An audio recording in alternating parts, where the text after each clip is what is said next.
For the last 30 years, Tommy and Elizabeth Odell have taken God's Word into the darkest areas of the world through the ministry of frontier evangelism. As the grandson of T.L. and Daisy Osborne, Tommy was born into a godly home with a rich Christian heritage. But by the age of 16, a severe addiction to drugs had left him burned out with little hope for a future. I was with some friends and I was overdosing, and I felt my spirit leave my body. And as my spirit left my body, I called out on the name of Jesus. Now my friends by this time thought that I was already dead. So they stopped the car, opened up the door, pushed me out, and drove away and left me to die. And I crawled around the back of an abandoned house, and I looked up to heaven, and my whole prayer was, Jesus, okay. But the power of God went through me like fire, because God knew what I meant. He knew that I meant, forgive me, heal me, I surrender, I need you. And the power of God went through me, burned through me, my body, my mind, my soul, to the deepest part of my being. That fire burned, and I was set free, I was healed, and I was so on fire that I wanted to tell the whole world what Jesus had done for me. In 1983, the ministry of Tommy and Elizabeth Odell would be forever altered by a prophecy they received from Brother Copeland at the Word Explosion meeting in Tulsa, Oklahoma. He got up and said, I have a prophecy. For a young man. For a young man. And we were so excited. Well, who is it going to be? Young man, that's marvelous, a young man. And he said, for Tommy Odell. I almost fell out of my chair.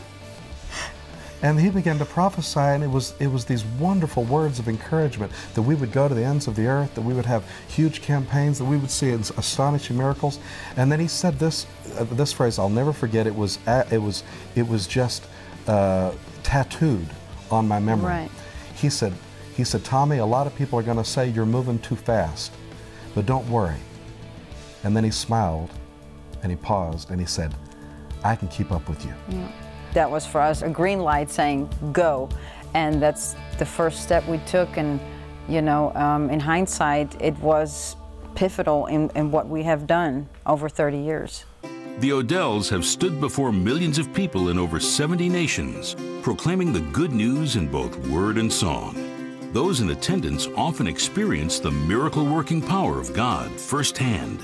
And there was a girl, her one leg was 9 inches shorter than the other since birth. That was Ayadani. Ayadani. And she came on the platform just crying and crying, and we asked her what had happened.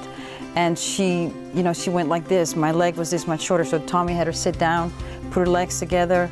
They were totally even for the first time in her life. There was a little boy in India, in the city of Dindigul, and his parents were Muslim, and he had a high fever, he'd been sick for a long time, and on the way to the crusade he died. And so he brought the little dead boy and put him up on the platform. One of our co-workers said, he said, take the boy, hold him, listen to Tommy, and believe. And so at that very moment I said, Jesus said, I am the resurrection and the life. He that believeth in me, though he was dead, yet shall he live. And they believed and they prayed, and the power of God raised that boy back to life. That's right. When they brought him back on the platform, everybody was astonished. We almost lost control of the crowd. And those Muslims said in front of all the people, they said, now we believe that Jesus is the Son of God. Amen. Kenneth Copeland Ministries immediately got behind us, and probably also because of the prophecy, Brother Copeland knew that it was the real thing that we had. As soon as we started going, he started supporting us on a monthly basis. Through hard times in the economy, he was there, the ministry was there. Whenever we have a need, just recently we needed French books, they were sent over right away. We've already given them away in Benin. Things like that we really feel we have an ally in what we do. And, you know, we have no other partner that has been partnering with us for almost 30 years next year. We're very, very grateful. We hold partnership to be sacred. Right. Everything that we do is because partners send us. Right. They believe in us. They pray for us. They say, I'm going to support Tommy, who goes to people I'll never meet them, except in heaven you'll meet them. And they'll come up to you and say, thank you that you supported Tommy and Elizabeth Odell, who brought the gospel of Jesus so that we could come out of darkness and into the marvelous light. To us, to come on this show is something that we should have done a long time ago, but we're very grateful to be able to come here and say how deeply appreciated, how profound our gratitude is for what you've sown into us, what the Kenneth Copeland Partners have sown into us. It means so much.